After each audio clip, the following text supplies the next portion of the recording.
could still go to Pasadena. They go anywhere from Pasadena to Honolulu before this is all over. One thing for sure, everybody thought this was the greatest team in the history of mankind, or at least they said they thought that. And that's just not going to be the case this year, as Oregon has handed USC its second defeat of this season. Hi, I'm Toya Jackson, Lawrence Jackson's mother, and this is what a sack looks like. Trojans, baby! Hi, good morning. We're here in Oregon, and I'm Cedric Ellis's mom. And when he get his sack, he go...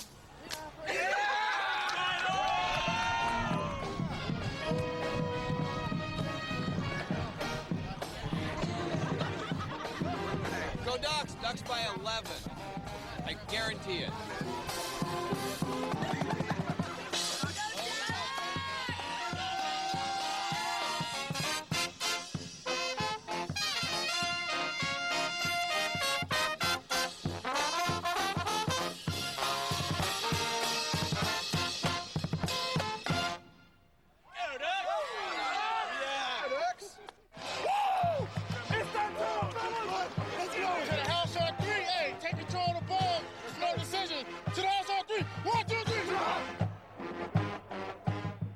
Be blocked. You play all damn day, all right, inside and out. All right, sideline to sideline. Bring it up! War time on 3! 1, 2, 3! Hold on! Matt, dominate this football game. Let's go.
Steps up and kicks it high, end over end, and coming down short.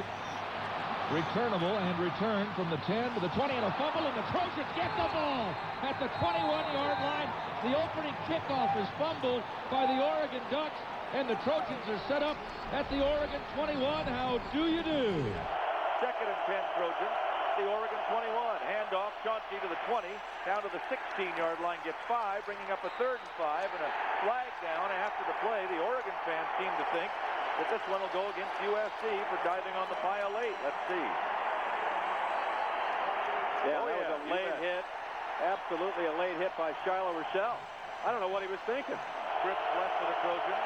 Davis on the right side. One back is Joe McKnight. Sanchez drops the pass, dumps to McKnight. He's got it to 30, steps outside to the 20-yard line. A race to the pin at the 15. Dives down to about the 13-yard line, bringing up a 4th and 2 at the 13-yard line. Joe McKnight with some superior outside speed, finally pushed out of bounds by West Covina's Walt Thurman III. That's a great call by Steve Sarkisian, running a screen pass to an electric Joe McKnight. Great downfield blocking by all 3 wide receivers, Patrick Turner, David Osbury, and Vidal Hazelton, allowed him to get close to a 4th. And this is the Pete Carroll way. Going to go for it on 4th and 1. Why not? 4th and 1 from the 12. Hash mark left. Dale Thompson, second tight end, is in. Turner goes wide to the right. Hazelton to the right side.